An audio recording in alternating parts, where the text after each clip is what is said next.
I just can't handle this, and productivity tools wouldn't work. Because you never know what might happen. You don't have to control everything. I was so scared that I was in labor. You can't delegate your job. Wow, I'm so much more relaxed.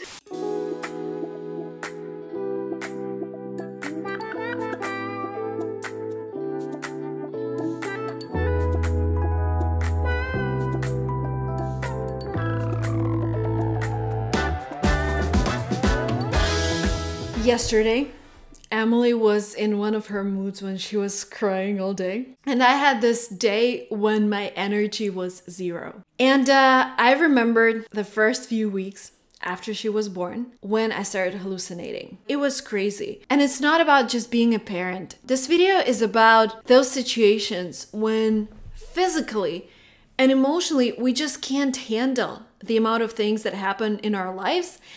And then all the bloggers out there talk about productivity and Pomodoro and how they bundle tasks during the day to be more productive.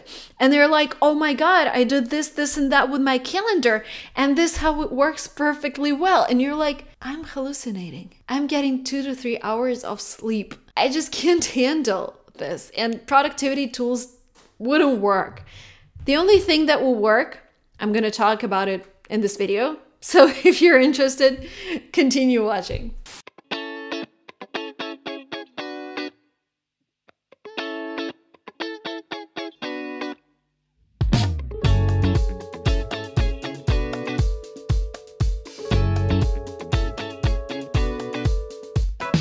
San Francisco. It's cool to be back in terms of like vlogging and looking at places and just remembering how it was, but it is so cold compared to Silicon Valley and it's just so hectic. For us, it was definitely the right move to move to Silicon Valley. Google office. That's a new building. Oh wow, oh no. Yeah. Wow, that's crazy. No. It didn't exist when we left. Wow, it's so tall. Beautiful. Yeah, it's good. I like it. Yeah, it's very beautiful. A lot of light inside. Yeah. Rule number 1 in San Francisco, take everything out of the car, including the toys that you got for your baby. Because you never know what might happen. We got our car broken into once, but we made a very stupid mistake. My friend left his camera in our car. So it was the day when we got a car and we went out to celebrate and he left the camera and I was like, you can't leave a camera in the car. And he's like, what's gonna happen? Because he just recently moved from like Europe / Bulgaria and he said nothing's gonna happen. Bulgaria. I'm talking about Sasha leaving all the camera gear in the car. And then we came back and of course it was gone. Insurance covered everything, but because the car was damaged and scratched, the bill from insurance, the bill from Porsche to insurance was around like $2,500. Best. The best ice cream in the world. And we have today like special. They only have this for 1 month. What? And this George one. Fluff? No. The ice cream by itself. And it's like super cool. It's raspberry and cookies and stuff like that. I'll give it to you because you are special. So you have a special ice cream. George Fluff is the best.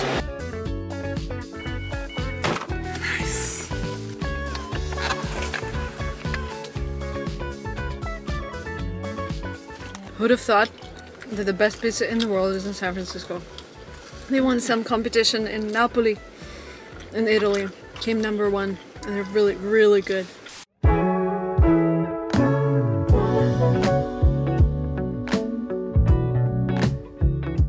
Now, the story. When Emily was born, I couldn't sleep for more than 2 or 3 hours at a time because I had to wake up and feed her. And the thing is, when you do that for a couple of weeks, 3 weeks, you start hallucinating. So I had this hallucination that we have a bird somewhere in the vent and it's flying around our apartment in this tube or whatever. And it happened during the night and I was so anxious. I was like, I need to go down to the concierge and tell them that we have this huge bird that is suffering. And I woke up in the morning and I realized, oh my God, I was actually hallucinating. And I wasn't in a situation where I didn't get help. I had Dima with me, and my mom stayed with us 24/7 and she helped. But somehow I told myself that if Emily's crying, I need to be right there. Even if I'm in a shower, if she starts crying, I have to run.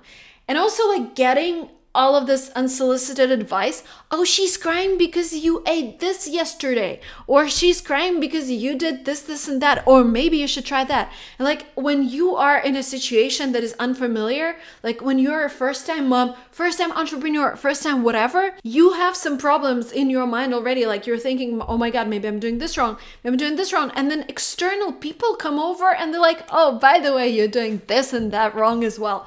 And you're like, you start exploding. And I wouldn't say I was in a postpartum depression, but I was definitely very apathetic. And week 3, week 4, after Emily was born, I was like, I thought I would never go back to normal life, that my life is over.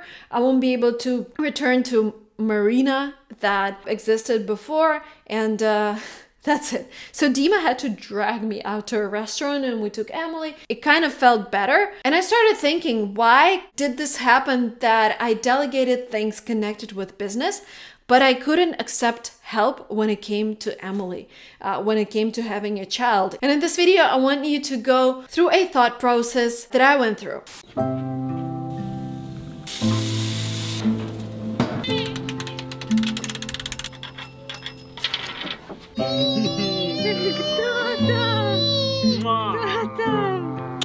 Кто там? Вот как клёво. Сестричка. Вот как клёво. Давай смотри, да?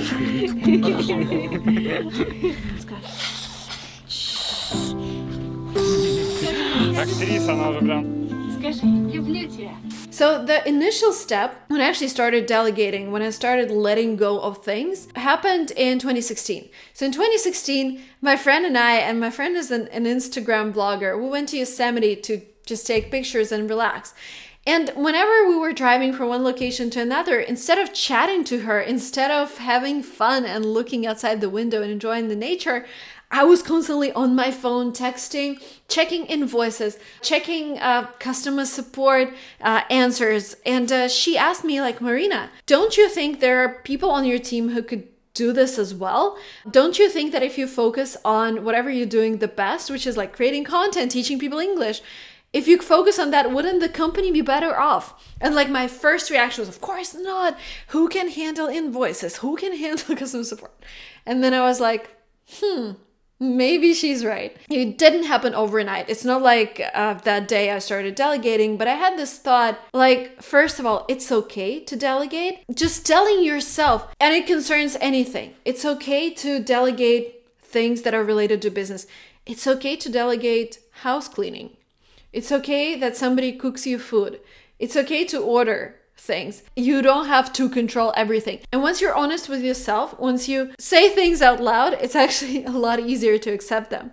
And the second question you ask yourself is, what is my superpower? And this is like the question that changes your life, because basically once you understand what's your superpower, you focus on it and your life goes up. And I think in 2016, I asked myself like, Marina, what is your superpower?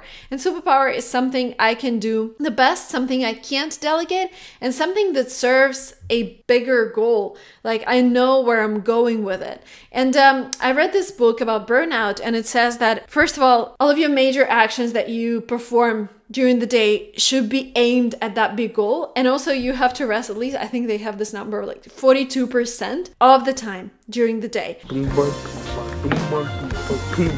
Oh. Boom! Approved. And so I moved from it's okay to delegate to what is my superpower to determine what actually I'm gonna delegate. And when I was deciding on what was my superpower, I asked myself what I enjoy doing the most, what can be done by others. And once I realized that my superpower was actually to create content and be creative and think about new things, I started letting things go. And from there, you take the next step. Because I know for a lot of people, it's not actually a solution to hire someone just because there are no financial resources. But there is also another question that you should ask yourself. What are the things that I do that don't really have to be done? Like in my case, I was taught that I need to eat soup every day. And when I moved out of my parents' place, I was like, I need to cook soup. Wow, every day. Oh my God, that takes an hour. Okay, I can cook one day and then eat it for 3 days. But anyways, I don't feel that it's necessary. I feel that it's coming as a tradition, but it's not something that I feel I would do. So I just stopped doing that. And for some things, once you analyze them and ask yourself whether they're coming from someone else or somewhere else, or are they coming from you? And if they're not coming from you, you just get rid of them. And the second question you ask yourself, how much can I make per hour? And remember that 42% rule that you have to rest 42% of your time. Actually, when I think about how many hours per day I could be productive, it's not 8 hours, it's 4 to 5 really. Because if I work for 8 hours, like 2 or 3 hours, I will be just procrastinating, looking at some websites and chatting with people, but it's not going to be work. So I asked myself, okay, what is the amount of money I could do in 4 or 5 hours? And I came up with a number and I realized, okay, for a little less than that, I could delegate cooking, cleaning, etc. And again, for me, it was like, I come from a culture where a woman is supposed to cook. She's supposed to take care of home. And if she delegates, some people would say you're not a woman. And I get a lot of comments about like having a nanny. Like, why do you have a nanny? You know, aren't you too lazy? You just have one kid. Why do you have a nanny? And once you're honest with yourself and you tell yourself, it's okay that I don't clean. It's okay that I don't cook. I don't enjoy it. But I enjoy creating content. I enjoy doing this, and that. And I'm going to focus on that. And this is where it all starts to improve your life. And it doesn't happen overnight, but it happens gradually.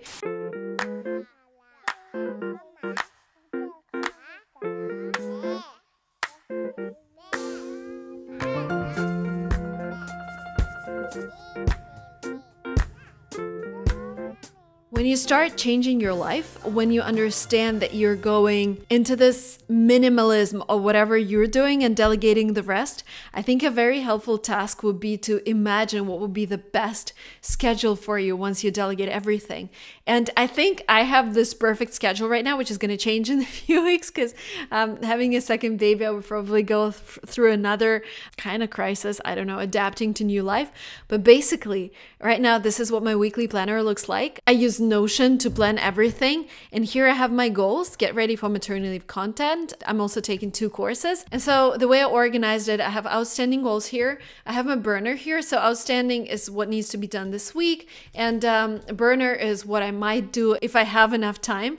Here I have Monday, Tuesday, Wednesday, Thursday, Friday. I don't work on weekends. And also my rule is to plan no more than 2 tasks per day. So for example, today I'm filming 2 videos. One is about commas for Lingua Marina and one about delegating, but in 2 languages. Tomorrow, I'm filming another video and I can also add something else from either here, or I have my filming tasks here, which are divided by channels, or I also have my YouTube filming course.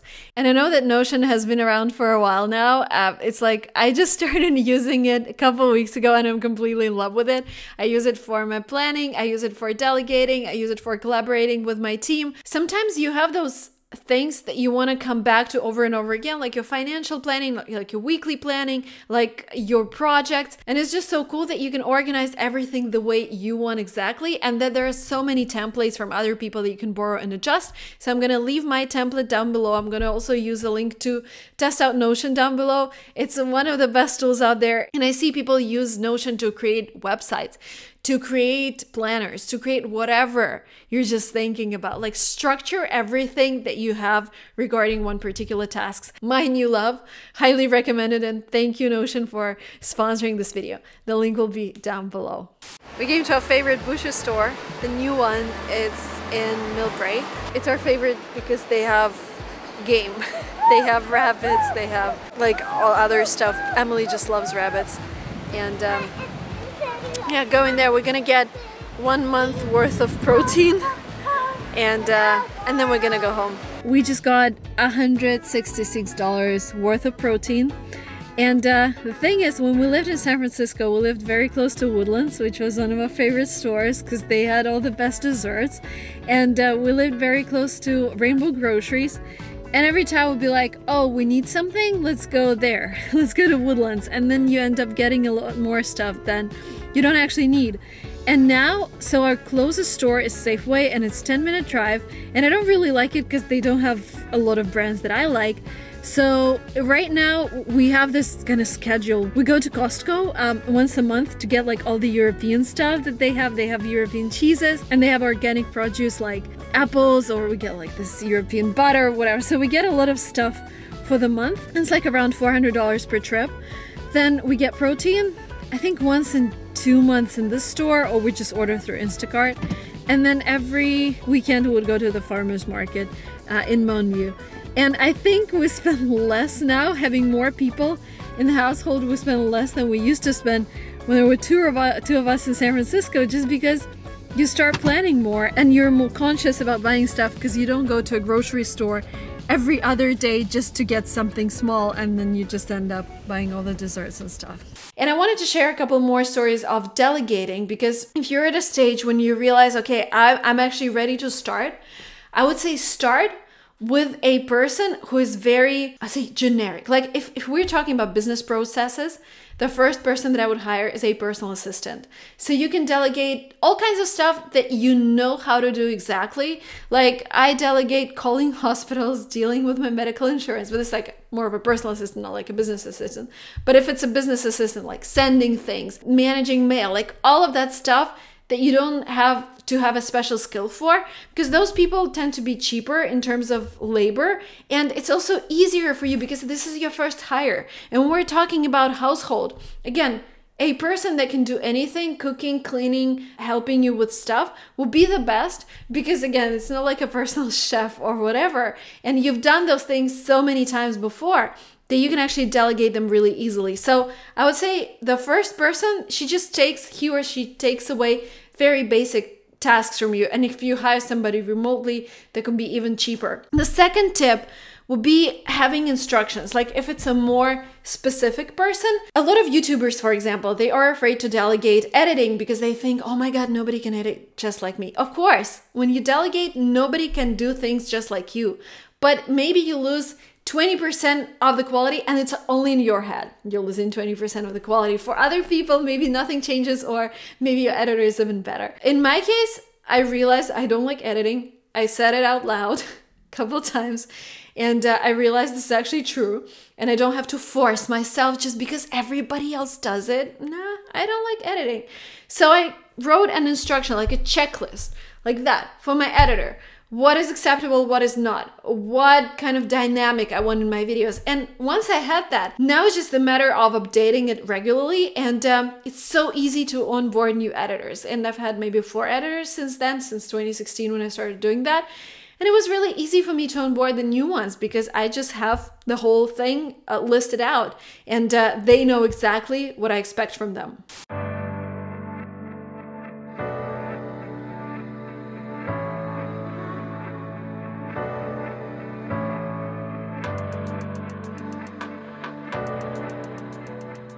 We're back home in Silicon Valley. So we went to UCSF. I had my prenatal visit. The thing is, a couple of days ago, I thought I was actually in labor.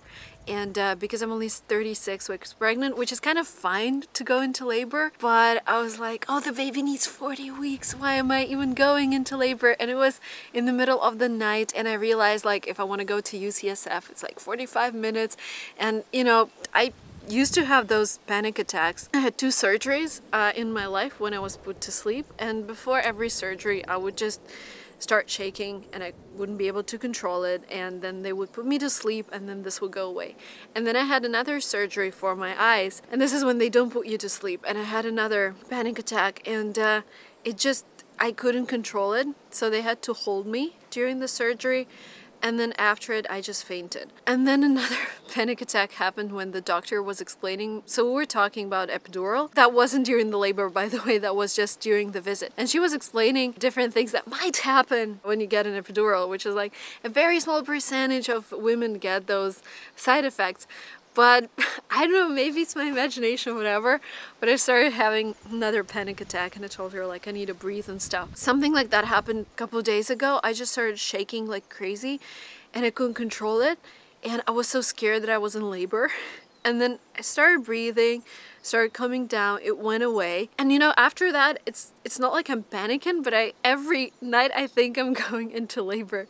And today, the doctor reassured me that everything is fine. You're not in labor, you know, going into labor in the next couple of weeks or so. But today, before going to hospital, I was like, maybe I need to start recording all the videos. Oh my god, I need to do this, this, and that. Yeah, now I can take it slow again because I'm trying to take it slow these days.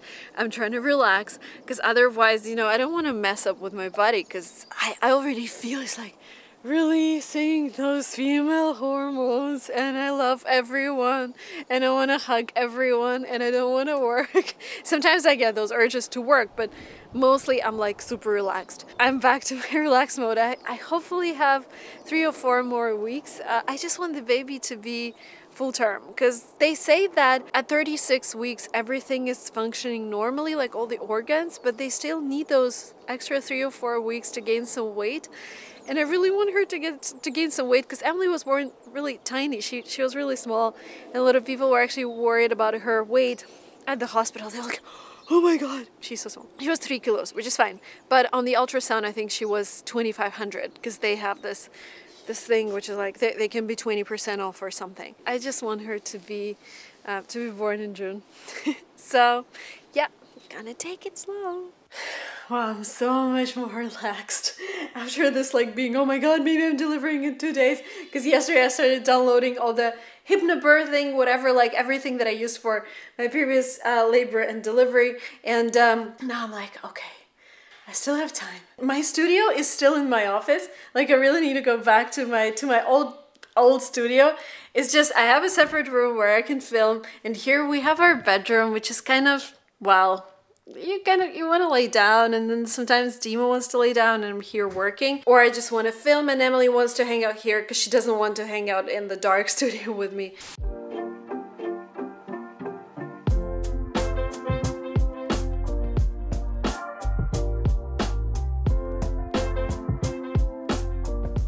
So probably we'll make a couple more videos here and then transfer back. The hardest thing is this light. It's really heavy. Another tip, don't be afraid to tell people exactly what you want. When we were hiring a nanny, when we were doing interviews, in my head, I was like, I really want this person to help me with cooking and cleaning and laundry, etc. But if I say that during an interview, she would probably say no. But then I was like, okay, and what if I hire a person who says, I'm only gonna deal with your child and I'm not gonna help you with the household? And what would I do? Hire a second person? So I told myself, again, Marina, it's okay that you have non-standard tasks. It's okay that this is the only way this will work for you. So just be straightforward with it. And when we were interviewing a nanny, I told her, you know, you're not actually going to work with one kid. You will have 3 kids. It's Marina, Dimitri, and Emily, because Marina and Dimitri don't cook. I would really appreciate if you could cook for the whole family.